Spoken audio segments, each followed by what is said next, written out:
Star Trek Picard Season 3, Episode 9. Vox is here, and wow, what an episode. Pop Tot, what did you think of the penultimate episode to the final season of Picard? I liked it. There was some payoffs. They don't stretch of what Jack is like you'd think they do. We find out pretty much the 3 or 4 minutes in, the surprise reveal being that what's behind the red door is a Borg cube. So obviously Tot was right. Dead tone of the Borg Queen. I am the Borg. And then I started noticing that any time the Changelings would beam places, and we've seen it a few times, they beam places and they stand still like statues, very similar to how the Borg drones go places. And part of me thinks, kind of like what you and I were talking about, right, is the Changelings and Borg are working together. Clearly, the Changelings have been working with the Borg from the beginning. Ah! Yes. The whole Pah Wraith thing's gone. It's the Borg. We find out that through Geordi and Crusher doing a little bit of science, medical science, that there's DNA that was involved that they put into Picard that's now being put into all the baseline architecture of the transporters. This code is part of transporter system architecture. That's why they hired as mercenaries, hired the Changelings to put this architecture in all the transporters, all the ships. So now everybody has this aromatic syndrome-esque kind of thing inside them that's organic Borg. Does that make sense? If you understand transporters has always been about taking your DNA and sending that code somewhere, then rebuilding it. Transporters, kind of BS anyways, let's be honest. But they're fax machines. Yeah, they're fax machines for human DNA. But yes, the plan was definitely a long one and a interesting one in regards to assimilating the fleet from within, which is the antithesis of what the Borg is about. The Borg do not evolve. They conquer. The Borg is, I'm going to conquer and dominate you, and they found a way. I was really expecting this all-out, stupid starship, shooting phasers and just looking goofy. And no, it's everybody's being assimilated. Well, not everybody, as we find out, but people are being assimilated from within. So like all episodes, we have breakaways. You have pods of people working on stuff, and Jack, somehow they confront him. They tell him what he is, and they have this failed plan of Picard basically all of a sudden holding to the Federation ideologies and laws that he's got Borg in him. So we're going to have to basically keep you under wraps, and we're going to put you in some institute on Vulcan. It's an institution, a prison where they can mind meld and lobotomize the Borg from me. And Jack obviously just goes haywire, takes over 2 security guards with his brain. Basically, it was a bad idea. Jack takes the shuttle and hijacks the shuttle and gets away from the Titan scot-free, and ultimately ends up what looks like Unimatrix Zero. I don't know how he got there really quick. He starts talking, and you immediately hear that voice, and that's not just the second or third queen they put in there. That's the original Borg queen. That is why you are Vox. Alice Krieger herself. Yeah, we hope we're saying her name right. I'm sure she's sitting there listening in her beautiful home somewhere. The Jack plan was dumb in 3 points. One, like you said, they're mutineers anyways. They were, Starfleet Protocol. Starfleet Protocol, you guys are fugitives, so I don't know why that matters.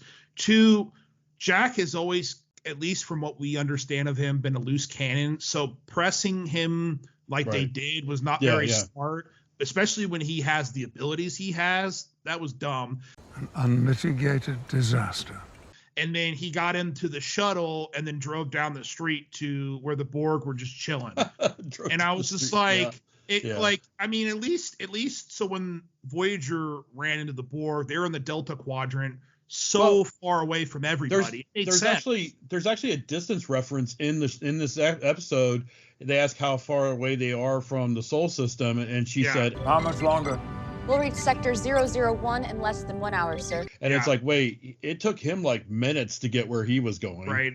I understand some of that might be nitpicking, but it was definitely one of the weaker aspects of the show, or this episode at least. I was going to say the weakest part for me was the age limit. Like they found a way to keep the Next Generation crew and Shaw and whatnot from changing with this new Borg biological programming. And it was basically something to do with the brain maturity over the age of 25. So 25 and younger. For human beings is age 25, which is when the frontal cortex stops development. But in my mind, and you and I talked about this, the average lifespan is probably 120, 130. So I would have to assume majority of the people in Starfleet are probably in their 30s or 40s. And if they are under 25, then you're probably talking about a very small amount at, cadet level. And if you are, and the Titan's not a flagship, but on a exploratory starship, I would have a hard time believing that both your tactical and your navigator, as well as your science officer, would all be under 25. That's wild. Well, and that leads me to another aspect of it, and we talked about this when we watched together, was Commander Rowe had left the Titan with a skeleton crew. I've transferred most of the Titan crew to the Intrepid. I have left you with a skeleton crew. Between Vadic's men and wiping out a lot of people and all the crap that they've been through with explosions and damage and stuff, there seemed to be a lot of crew turning into the Borg in this episode. I'm like, how much crew was left behind on the Titan? I know some of this is nitpicking, but it's kind of a little odd. It's a little inconsistent anyways, but right. And it doesn't take away from a good episode. There's still very much a Next Generation episode. There is talks of 3 Enterprises, and we get to see 2 of them. Yeah, we finally get to see, after all this time, although we have seen it on Star Trek Online, we finally get to see the Enterprise F, which is captained by not who I was expecting at all, which is Admiral Shelby, which returns from Best of Both Worlds. And I was like, oh, they said her name, they're not going to show her. And they showed her, and I was like, what? Like, it was a total jaw dropper. And she wasn't just, she was like a 4 or 5 box pen admiral, an admiral or a fleet admiral. Yeah. And then we get a cute kind of funny reference to Enterprise E. They said something about having the Enterprise E, and they looked at Worf, and Worf shrugged his shoulders and said, "That was not my fault." It goes back to, like you said, the canon that the Enterprise E, while Worf was the captain of it, something happened to it. I was just glad they actually showed the F, because I was like, I kind of wanted to see it, but I guess, they didn't have to show it. And then they acknowledge what happens to E, which is kind of cool. And then we finally get to see the built up of Frontier Day, which comes with interesting questions, maybe some problematic ones, especially when you talk about the fleet synchronization. Right. And Riker actually made the ironic comment that there it is, right from the mouth of Admiral Elizabeth Shelby. The irony of her endorsing something so Borg-like. I had watched it twice. The second time with you, I'm curious maybe if I'm missing something, and maybe that might be some sort of social political commentary that I'm missing out on, because it doesn't really make any sense to me why you would do that. As we demonstrate our newest advancement, fleet formation. So I was a little caught off guard when they killed Roe. They just straight up killed Shelby. She just took 2 to the chest, man. Took 2 to the chest. I was like, yeah. What?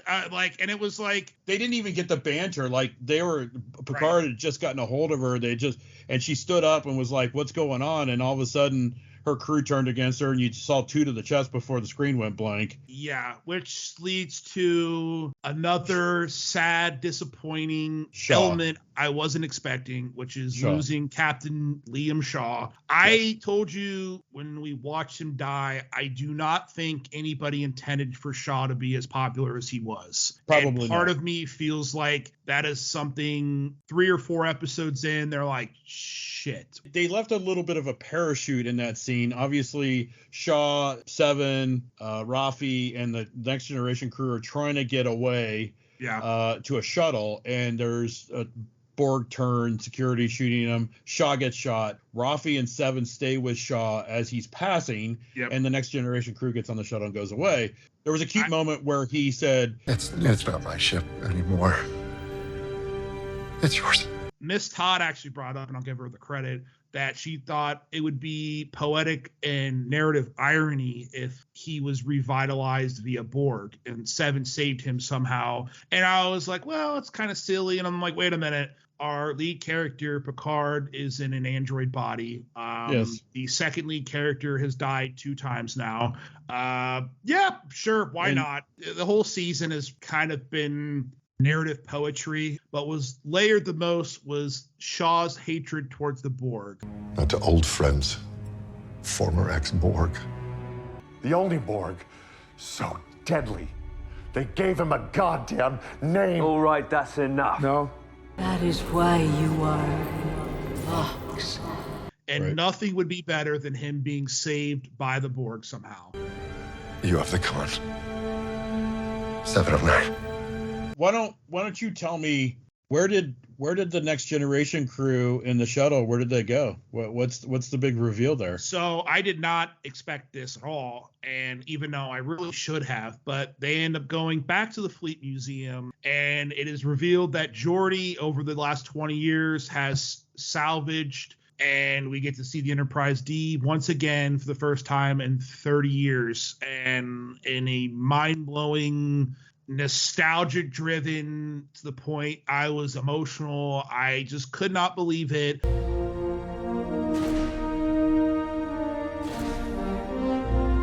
There's a shot where they zoom in on Picard's face when he says, "Oh, it'll fly," and they zoom in on his face and like, it's gonna end right there and it'll be it. And they actually go on the damn bridge. The bridge, they rebuilt the bridge. Yep. And it was so funny because Miss Todd said, do you realize something? And I was like, no. She's like, look at the bridge. It's bright. Right. And I was just like, that's interesting. We've made that comment in the past that the newer ships always seem to be so damn dark. There's the scene between Jack and Picard when they're talking about him having Borg elements. His room was stupid dark. Stupid dark. Damn. I can't see fucking shit out of this thing. My favorite part was Picard, probably Patrick Stewart himself, saying, I realize what I've missed most. The carpet. Really just touching. And then when they flew it out of its little hidden port in this museum space dock, the music.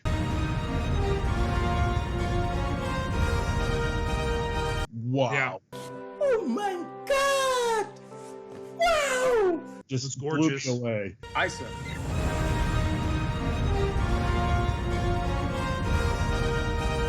You see the Enterprise D flying again, and you hear that Next Generation music, and their crew is going to go against the entire Starfleet.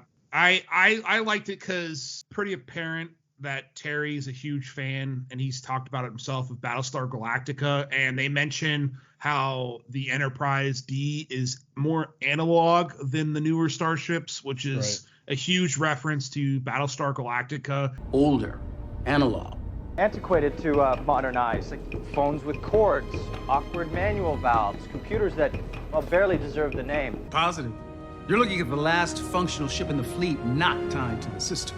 It was all designed to operate against an enemy who could infiltrate and disrupt even the most basic computer systems. I don't know where we go from here. Like, the plan is to take the Enterprise D and 6 geezers and try to fight 500 ships commanded by the Borg. We don't know what's going on with Jack. And then now it's kind of referenced in a way that Jack might be the big bad. But the only problem here is that this is the final season, and this final episode, stop this fleet armada. We have to get Jack back. We have to learn about what the Borg Queen's real plan is. Is this all going to be stuff they're going to be able to solve in this episode? It's a bold strategy, Cotton. Let's see if it pays off for them. The only thing that's going to turn this around is Jack, and it's been used in Star Wars, in the graphic novels. It's been used in various science fiction, is that Jack is the Trojan. Jack went in there and allowed himself to be taken over, but he's more determined, or they don't understand his biological makeup, and he's able to take over because, you know, he's in the system now, and he turns it against them. I don't know. That's the only way that the archaic Enterprise D is not going to take on hundreds of advanced ships. I know that's what they're going to do. The only problem I have with that is they've only done that like 2 or 3 other times. That's what Admiral Janeway did to the Borg Queen in Endgame. That's what Data and Picard did in First Contact. So it's like the Borg Queen, she's got to be a bit of an idiot. But I was just glad to see her back. That whole scene between her and Jack reminded me a lot of Aliens when Ripley sees the Queen. They didn't show her. You don't get to see her. You just get to see the back of her head, and it's more advanced. She's more armored. But it was definitely Alice's voice. She was in the credits. Yeah, she was in the credits. I feel like this kind of revelation would have been better on episode 7, episode 8. It's like there's a lot of things that need to be answered. I don't know if you're going to be able to answer it all. You now have 53 minutes to solve this. A lot. Yeah. Overall, what would you rate episode 9 Vox? Well, I would give it a B+. Interesting. Okay. There's a lot of ticky-tack stuff for me, and it's not a failing grade, but a B+ is still a good grade. It's just them letting Jack go, the way they approached Jack, how quick Jack just went and found the Borg out of nowhere. Too many moving pieces all at once. Like, they really should have done like the fleet reveal, like in the last episode or two, like you said, or the DNA sequence for the architecture. Those should have been more slowly revealed instead of gobbed into one episode. And that's the only reason I lower it. There's still a lot of payoffs. It's still a great episode. It still feels very much like the longest Next Generation movie ever made. Yeah, I'm probably an A-. I agree. I feel like for some reason episode 6 sticks out the most to me because I don't really feel like a lot was accomplished in episode 6 besides member berries, and I feel like we should have gotten more information. So, I mean, this episode we got the Jack reveal, the Borg plan reveal, how the Borg are assimilating people, who the fleet admiral is, Frontier Day, who the big bad is behind everything. It's just so much at once, and now it leaves us really pondering how the last episode's going to go. But overall, I really liked some of the smaller, finer character moments, which is really all this season's really been for me, is, you know, the moment between Picard and Data. You might find that impossible. I know. When Data and Geordi get into the shuttlecraft for the first time and they're about to fly, and Data's like, I hope we die fast. I hope we die quickly. It was just cute. And then seeing the crew's reaction and Data getting emotional and everybody just getting emotional, it really brought me back. It brought me back to the simple times of Star Trek. I'm a firm believer that something is going to be revealed in a way that makes it seem like there's another show around the corner. Could be wrong, but I've been right so far. So last pat in the back. So as usual, thank you guys so much for watching and supporting. Be sure to subscribe with the notification bell on. It helps us immensely. And let us know, where do you guys think we go from here? Do you guys think they announce Star Trek Legacy or reveal something to carry on Star Trek? Let us know in the comments, and we'll see you guys on the next one. Bye, guys.